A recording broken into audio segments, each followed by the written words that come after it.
하나님 말씀 에스겔 1장입니다.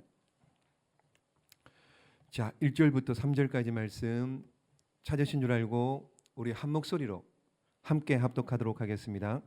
30째 해 넷째 달 초닷새에 내가 그발 강가 사로잡힌 자 중에 있을 때에 하늘이 열리며 하나님의 모습이 내게 보이니 여호야긴 왕이 사로잡힌 지 5년 그달 초닷새라. 갈대아 땅 그발 강가에서 여호와의 말씀이 부시의 아들 지혜사장 나 에스겔에게 특별히 임하고 여호와의 권능이 내 위에 있으니라. 아멘. 자, 오늘부터 에스겔서를 함께 한번 좀 생각해 보려고 합니다. 에스겔 이름, 영어 이름이 뭐냐면요, 에제키엘입니다. 영어 이름은 에제키엘. 그러니까 마지막에 엘이라고 있죠. 엘이 무슨 뜻이에요? 다 아시는 것처럼? 그렇죠. 엘리야, 다니엘, 엘 하나님입니다. 그래서 이 에스겔, 히브리어는 에스겔인데 이게 무슨 뜻이냐면은 하나님이 강하게 하신다, 이런 뜻입니다. 누가요? 하나님이 강하게 하신다. 에스겔 이름의 뜻은 하나님이 강하게 하신다. 자, 요즘 뭐 지난주 또 비도 좀 오고 오늘 같은 날은 또 이렇게 많이 덥죠, 그죠? 예배 마치고 집에 가서 시원한 맥주 한 잔 마시면은요. 왜 웃으세요? 술 다 끊었나요? 끊기 전에, 우리 술 끊기 전에 술 뭐 다 드셔 보셨잖아요, 그죠? 술 많이 먹는 분들 술 먹기 전에 어떻게 해요? 위를 보호한다고. 술 먹고 난 다음에 어떻게 해요? 위를 또 이렇게 또 강하게 하고 이렇게 한다고. 뭘 먹었나요? 뭘 많이 짜 먹었나요? 안 드셔보셨나요? 겔포스. 여기에 겔 보십시오. 제가 이렇게 한번 찾아봤습니다. 찾아보니까는요, 약 중에서도요, 약에도 겔이라는 단어가 많이 들어가 있습니다. 겔 보십시오. 에스겔, 먼데, 삔데, 먹든데, 타박상, 에스겔, 루마 겔, 바이 겔, 이게 다 뭐예요? 겔, 뭐예요? 강하게 한다, 이런 뜻입니다. 그러니까는 아마도 이 약에다가 이 이름을 절 정도면은 히브리어로 이게 에스겔의 이름의 뜻이 뭔지를 알고 이름을 붙인 것 같아요. 어쨌든 겔이 무슨 뜻이냐? 하나님이 강하게 하신다. 에스겔, 이런 뜻입니다. 그러므로 이름을 잘 줘야 돼요. 이름을 잘 줘야 됩니다. 제 이름이 뭡니까?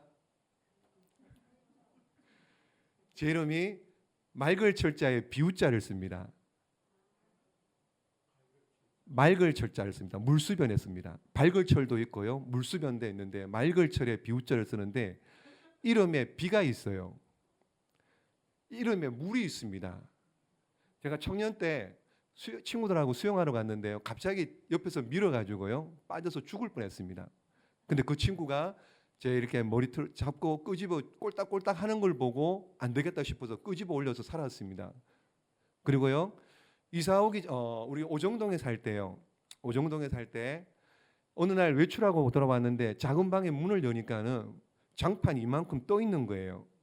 보니까는 지하에 보일러가 있는데 지하 보일러가 터지면서 방바닥이 갈라지니까 방바닥으로 물이 차 올라온 거예요. 그러니까 한 이 정도 물이 차가지고요, 장판이 붕 떠 있는 겁니다.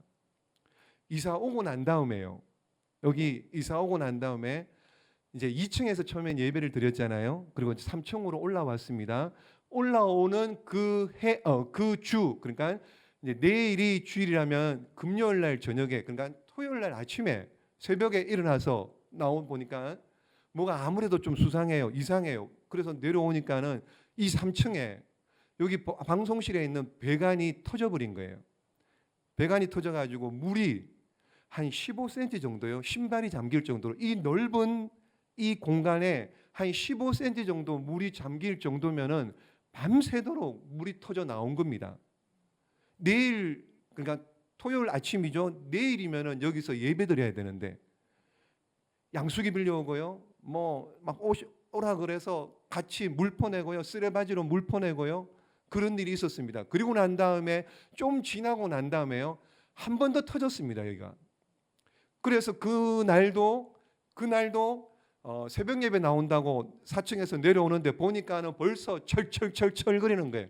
물이 1층에 막 쏟아지고 있는 거예요, 밑으로. 그래서 새벽 예배 오시려고 오던 권사님, 집사님들이 깜짝 놀래가지고 보니까는 그냥 밑에 막 물이 철철철, 예배도 못 드리고요, 물 청소했습니다.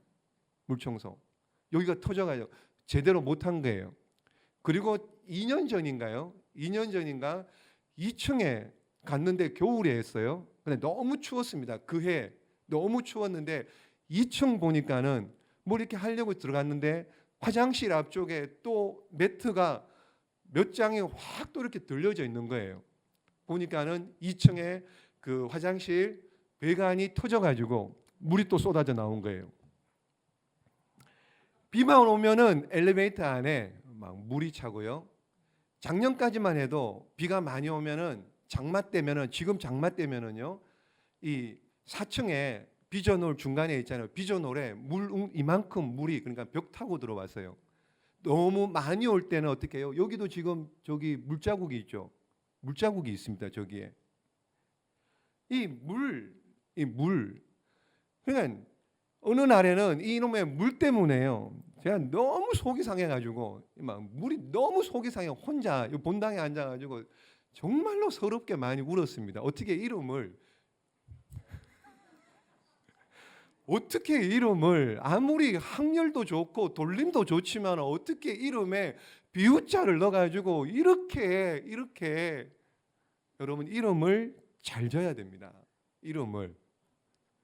제가 누워서 침 뱉기 같은 얘기지만은 여러분, 좀 이렇게 이름을 잘 져야 된다는 것을 좀 경각심을 드리려고 제 얘기를 한 겁니다. 한번 옆에 분들 보시고요, 한번 인사합시다.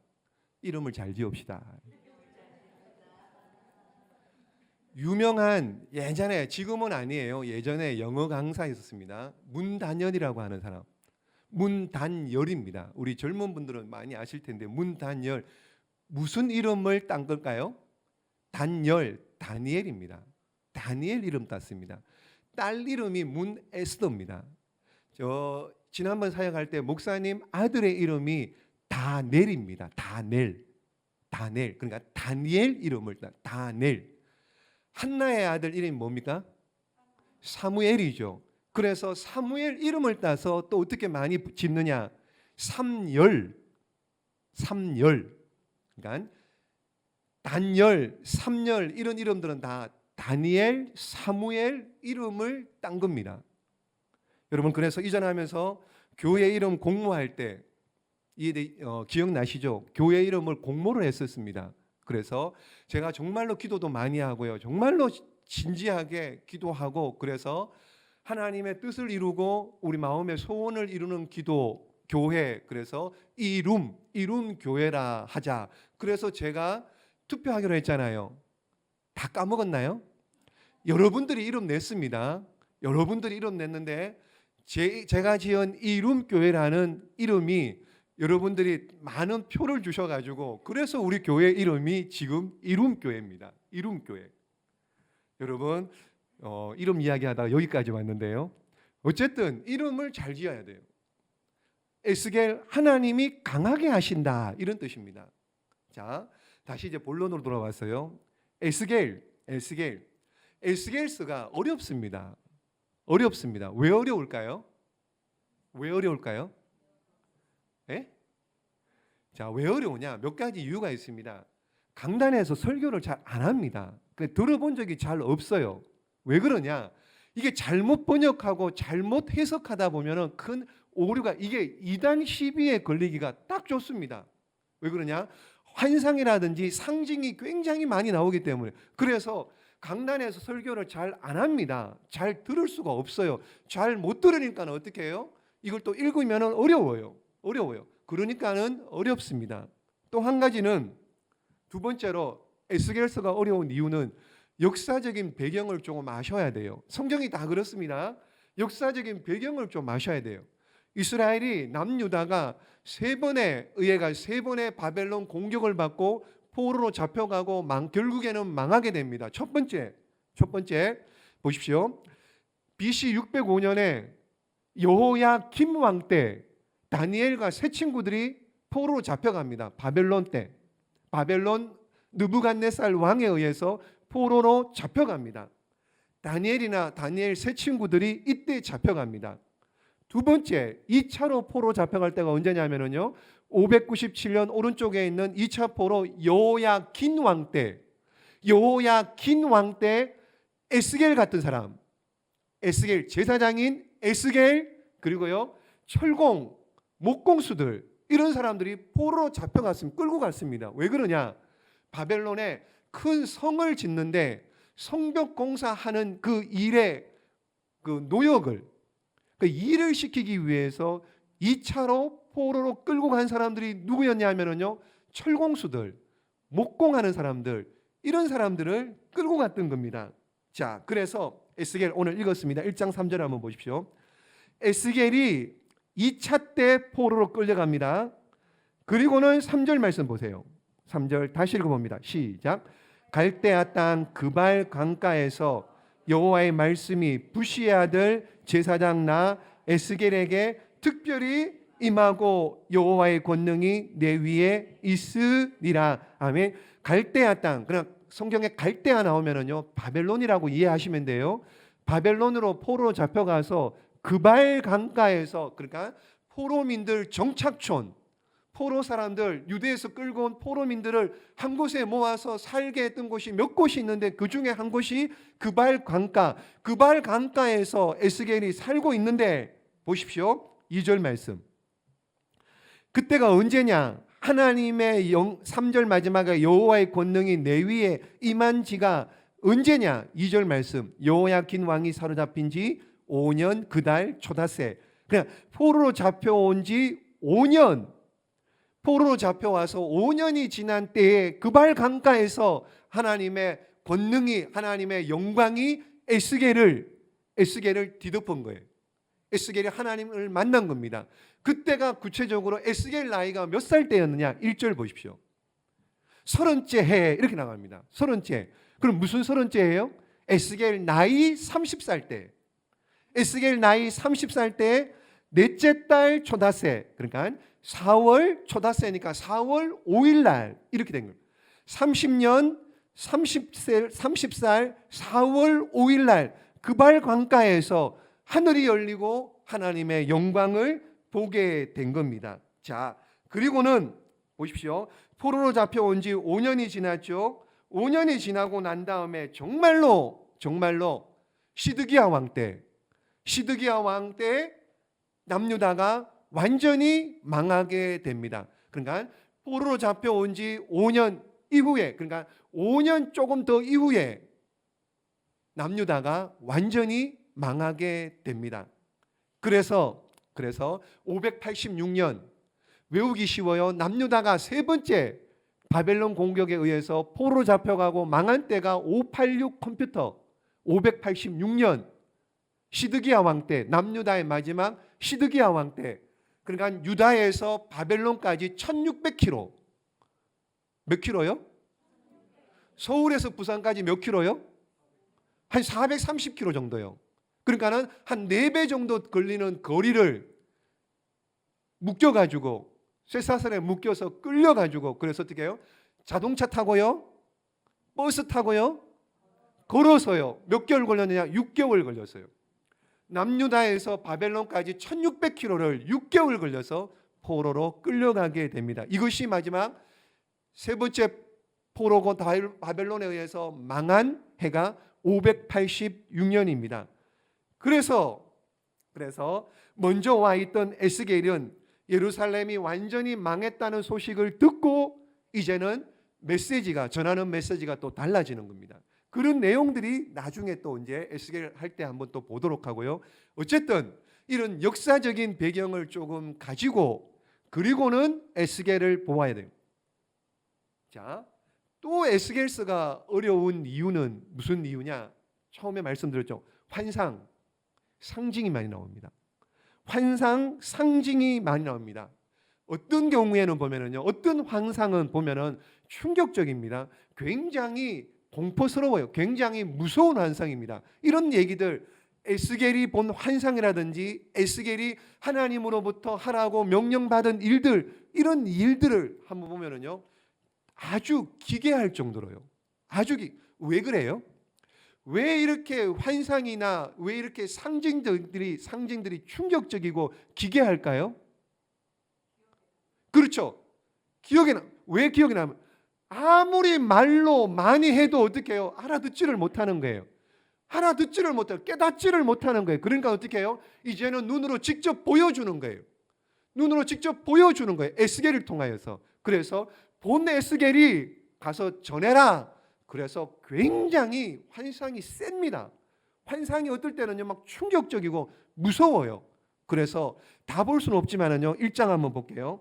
1장 자 4절부터 14절까지 말씀에는 보니까는요 이게 무슨 환상이냐, 천상에 있었던 일이에요. 천상.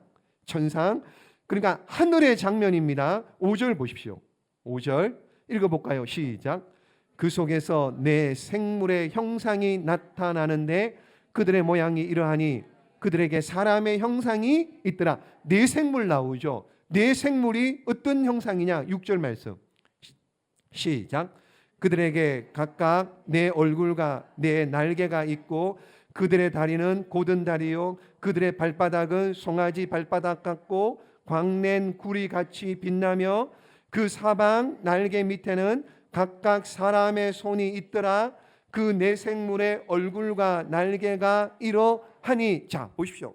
네 생물 나오는데 네 생물이 뭐예요? 무슨 모양이야? 이렇게요. 사자, 독수리, 사람, 사자 이런 모습. 근데 이 보십시오. 네 생물이 9절 말씀이에요. 시작. 날개는 다 서로 연하였으며 갈 때는 돌이키지 아니하고 일제히 앞으로 곧게 행하며 10절입니다. 시작. 그 얼굴들의 모양은 넷의 앞은 사람의 얼굴이요 넷의 오른쪽은 사자의 얼굴이요 넷의 왼쪽은 소의 얼굴이요 넷의 뒤는 독수리의 얼굴이니. 그리고는 11절 말씀 보면 날개는 들어 펴서 각기 둘씩 서로 연하였고 또 둘은 몸을 가렸으며 이렇게 나옵니다. 이게 뭐예요 도대체? 네 생물이 뭘 상징합니까? 뭘 말하는 걸까요? 그냥 성경에 나오는 것은 어떻게 해요? 말씀은 말씀으로 풀어야 돼요. 그냥 내 생각으로 푸는 게 아니고요. 성경의 말씀은 말씀으로 푸는데 에스겔이 보았습니다. 에스겔이 알았습니다. 이 생물이 뭐냐? 에스겔 10장 20절 말씀 시작.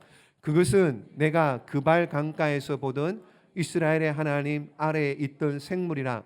그들이 그룹인 줄을 내가 아니라. 아멘. 뭐라고요? 그룹이 뭐예요? 천사들이라고요. 그러니까 지금 4절부터 14절까지 하늘의 천상의 모습인데 그룹들이 천사들이 다니는데 그 천사가 어떤 모습이에요? 보십시오. 자, 이거는 그냥 상징적인 모양이고요. 5절 보십시오. 네 생물 마지막에 보여. 사람의 형상이 사람의 형상의 천사 그룹 하늘나라 천상에 있다라는 겁니다. 그걸 본 거예요. 이런 거 보십시오. 날개 둘은 연하고 날개 둘은 또 가리고 뭐 이렇게 이걸 봅니다. 하늘에서. 그리고 보십시오. 15절부터 21절까지 말씀해 보시면은 이제는 하늘이 아니고요. 땅에 내려와서 지상의 모습입니다. 지상에. 자, 그런데 지상에 뭘 있느냐? 뭐가 있느냐? 15절 말씀. 시작. 내가 그 생물들을 보니 그 생물들 곁에 있는 땅 위에는 바퀴가 있는데 그 네 얼굴을 따라 하나씩 있고, 네 생물 여기 보십시오. 네 생물 있는데 네 생물의 발 밑에 뭐가 있다고요? 바퀴가 이렇게요. 다시요. 네 생물 밑에 바퀴가 이렇게 바퀴가. 이 바퀴가 뭐예요? 이 바퀴가 뭡니까? 그래 이걸 잘못 풀면다 보면 어떻게 해요? 2단 되고 3. 그러니까는 어려워요. 어렵습니다. 그래서 환상이기 때문에요. 에스겔이 본 거지 우리가 본 게 아니잖아요.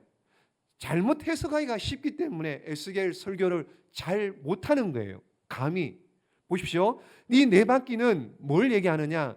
성경학자 대부분이 공통된 일치된 의견들입니다. 그게 뭐냐?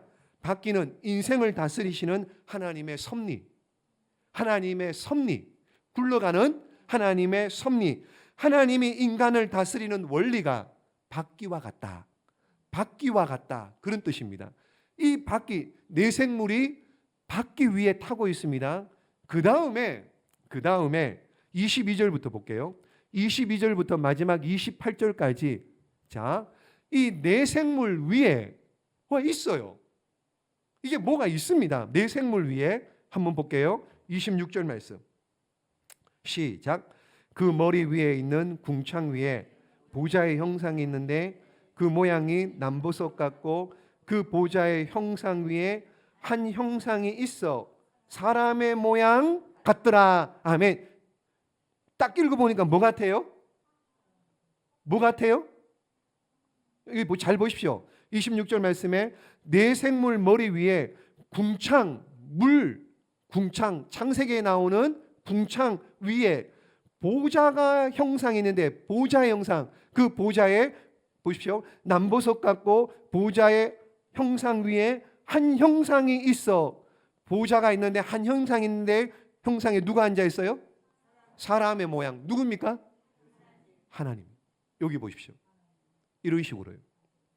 그러니까는 이걸 이제 그림으로 조금 설명을 이렇게 읽어보면 잘 모르잖아요. 에스겔은 그림으로 봤는데 우리는 글로 보니 이해가 잘 안 되는 거예요. 그래서 그림으로 그려보면은 내 생물이 있는데 내 생물 발밑에 바퀴가 있고 내 생물 머리 위에 궁창이 있고 남보석 형상이 있는데 사람의 형상이더라. 이가 누구예요? 하나님. 이가 하나님이에요. 하나님. 자, 여러분 보십시오. 하나님이 지금도 보좌에서 우리를 통치하고 있습니다. 지금도 하나님의 내 생물이 뭐예요? 그룹 천사라 그랬습니다. 천사들이 바빠요. 왕래하면서 뭘 타고요? 바퀴 같은 거를요. 바퀴 같은 거를 타고 다니면서 이리저리 다니는 겁니다. 그 위에 누가 통치하고 다스립니까? 하나님이요. 그래서 하나님께서 가만히 계시지 않고 어떻게 해요? 천사들 생물 위에 바퀴 같은 이런 것들을 타고 다니면서 막 여기저기 움직이시는 거예요. 하나님이 일을 하시는 거죠. 여기서 한 가지 질문을 해보겠습니다. 원래 하나님은 어디 계셔야 되나요? 원래 하나님은 어디 계셔야 돼요? 원래는 어디 계셔야 됩니까? 여러분 이사야 선지자가 본 것처럼 어디서 하나님을 배웁니까? 성전에서 뵙잖아요. 원래 하나님은 성전에 계시는 분이에요. 그런데 에스겔이 지금 어디 와 있나요? 바벨론에 지금 그발 강가에 포로로 잡혀 있잖아요. 근데 지금 하나님 같은 형상을 본 거예요. 하나님은 원래 어디에 계셔야 되는데요? 성전에 계셔야 되는데 하나님이 어디까지 온 거예요? 바벨론까지 온 거예요. 바벨론까지. 무엇을 말하나요 지금? 여러분 하나님은 성전에만 계신 분이 아니라 온 우주 천하만국을 두루 다니십니다. 하나님은 특정 장소에 머물러 계시는 분이 아니에요. 하나님은 다니시는 분이에요. 어디엔지 계십니다. 그래서 하나님을 무슨 하나님이라 그럽니까? 무소부재하신 하나님. 안 계신 곳이 없고 어디에든지 하나님은 계시다. 화장실에도 계시고 내가 마음 아파 울고 있는 저녁에 남몰래 기도하는 그 성전에도 계시고 골방에도 계시고 하나님은 어디에서도 내 마음에도 계시는 그 하나님, 무소부재하신 하나님이신 줄로 믿습니다. 에스겔이 충격을 받는 겁니다. 제사장입니다. 에스겔은 하나님은 성전에 계셔야 되는데 하나님께서 어떻게 해요? 바벨론 그발강가 여기까지 우리가 고통받고 우리가 힘들어하고 노예로 살고 있는 여기까지 하나님이 찾아오신 거예요. 우상은요? 우상은 그러나요? 깎아 만든 우상은 그런가요? 이 방에서 저 방으로 우상 이렇게 갈 수 있습니까? 없어요. 사람이 들어서 옮겨줘야지 갑니다. 큰 우상을 만들고 싶으면은요, 큰 나무를 깎으면 돼요. 작은 거 만들고 싶으면은요, 작은 나무를 깎으면 됩니다. 모양이 있습니다. 형체가 있습니다. 귀도 있어요. 근데 그 귀로 들을 수 있습니까?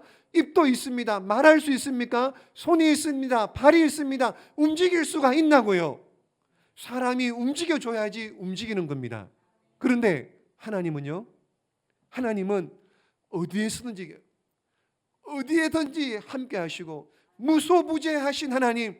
에스겔이 충격을 받은 거예요. 하나님이 여기까지.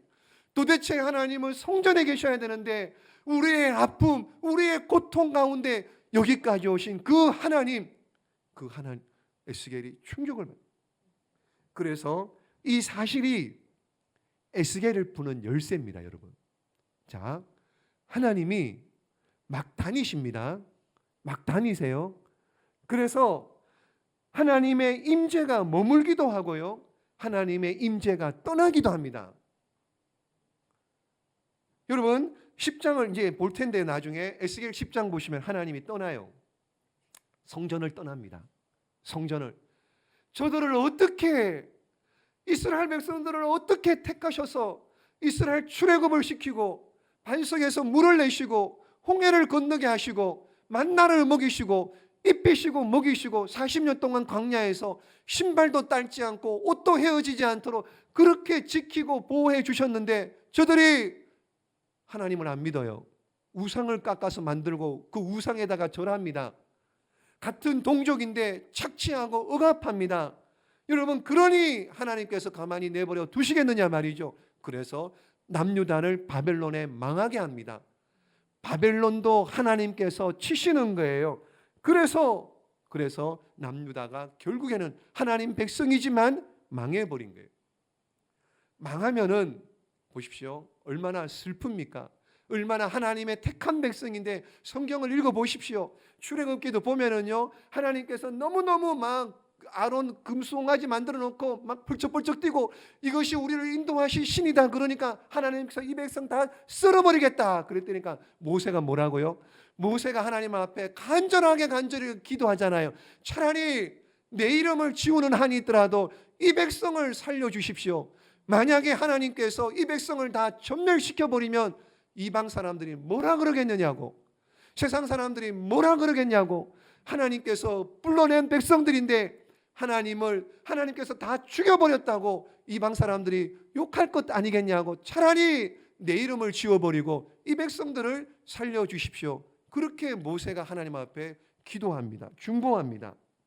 여러분, 하나님께서 이렇게 심판하지만은, 남유다가 결국에는 망하지만은, 망하는 데서 끝이 안 나고 어떻게 해요? 다시 회복시켜 주세요. 회복의 은혜가 있을 줄로 믿습니다. 그래서 36장 말씀에 보시면은요, 에스겔 36장 말씀에 너 힘으로 안 된다는 거예요. 이스라엘 백성들 가만 보니까는 너희 능력으로 절대로 안 되는 거예요. 그래서 어떻게 해요? 하나님께서 내가 너희에게 새 영을 줄게, 새 마음을 줄게. 그래서 너희를 다시 회복시켜 줄 거야. 새 영을 주고 새 마음을 주어서 너희를 회복시켜 줄 거야. 그러면서 또 37장 말씀에 보시면은요, 에스겔 골짜기의 마른 뼈 환상, 어떻게 해요? 죽었던 자들이 다시 살아나는 큰 군대가 되는 이런 일들. 그리고 43장에 가면은요, 여호와의 영광이 10장에서 떠났습니다. 떠났던 하나님께서 다시 43장에 돌아옵니다. 다시 돌아옵니다. 성전으로 다시 돌아옵니다. 그리고 47장에 가면은요, 여러분 아시는 것처럼 성전 문지방에서 나온 물이 발목에 차고 무릎에 차고 허리에 차고 결국에는 건널 수 없는 강이 되고, 그 강물이 흘러가는 곳곳마다 어떻게 해요? 바다가 살아나는 거예요. 물고기가 많아집니다. 강 좌우편에 어떻게 해요? 나무에 막 실관을 맺는 거예요. 그 나무 잎사귀가 약재료로 쓰이게 될, 결국엔 무슨 말이에요? 회복, 사는 역사 있게 하시겠다, 그런 겁니다. 그러므로 여러분, 결국에 에스겔서를 통해서 우리가 붙잡아야 될 것은 뭐냐? 에스겔서를 통해서 우리가 붙잡아야 될 것은 뭐냐? 하나님의 임재입니다. 하나님의 임재가 없으면은요, 아무것도 아니에요. 하나님의 임재가 없으면은요, 사막에 오아시스 없는 사막입니다. 찐빵에 안고 없는 찐빵입니다. 팥 없는 찐빵입니다. 하나님의 백성이라면, 성도라면은 하나님의 임재가 있어야지, 하나님 함께하지 않으면은 성도 아니라는 겁니다. 그러므로 성도인데 하나님을 떠났다, 하나님이 함께하지 않는다, 하나님이 임재하지 않는다 성도인데 그 성도는 비참한 인생이라. 언제 하나님이 떠나나요? 하나님이 임재하셔야 되는데, 함께 하셔야 되는데 언제 하나님이 떠나시나요? 죄를 지을 때예요. 우리의 삶이 하나님 보시기에 합당하지 않고 더러워질 때요, 하나님은 언제든지 떠나십니다. 하나님은 언제든지 떠나십니다. 그러나 그분의 영광의 임재가 다시 있을 때, 그분이 함께하고 떠났던 영광이 다시 돌아올 때, 그것을 뭐라 그러느냐? 하나님이 다시 돌아오셔서 하나님께서 함께 하시는 그 역사를 뭐라 그러냐? 부흥이라고 그래요. 부흥이라고 그럽니다. 교회가 다시 하나님의 영광의 임재로 충만해서 교회다운 교회가 되어질 때를 우리는 뭐라 그러느냐? 부흥이라고 그럽니다. 부흥, 다른 비결이 없습니다. 어떻게 해야 돼요? 하나님의 임재가 있어요. 하나님의 임재가 있으면 그 교회, 그 심령, 그 가정, 그 나라, 그 민족 부흥의 역사가 있을 줄로 믿습니다. 그러므로 저와 여러분에게 가장 중요한 것, 저와 여러분에게 가장 중요한, 하나님 믿는 자들로 성도로서 가장 중요한 것, 돈 아닙니다. 여러분, 명예가 아니에요. 여러분, 부가 아닙니다. 건강이 아닙니다. 하나님의 임재입니다. 하나님이 함께 하시면은요, 부가 따라옵니다. 하나님이 함께 하시면은요, 하나님이 내 인생 가운데 나와 함께 하시면 건강이 따라올 줄로 믿습니다. 하나님의 임재가 있으면 우리 가정이 회복되고 우리 이롬교회가 부흥하게 될 줄로 믿습니다. 그러므로 저와 여러분이 사모해야 될 건 다른 게 아니고요, 하나님의 임재. 모일 때마다 하나님 영광으로 우리 가운데, 이 자리 가운데 임재해 주시옵소서. 하나님의 임재로 말미암아 우리의 삶이, 우리 개인이, 우리 가정이, 우리 교회가, 이 나라의 민족이 하나님의 영광의 임재로 말미암아 부흥하고 새로워지고 변화되는 은혜의 역사, 다른 사람이 아니고 저와 여러분으로 말미암아 그 이루어 가시기를 날마다 임재, 하나님의 임재를 사모하고, 임재할 때 하나님이 함께 하시고 동행할 때 능력 주실 줄로 믿고 하나님과 동행하는 우리 모두가 되시기를 예수님의 이름으로 축복합니다. 기도하겠습니다.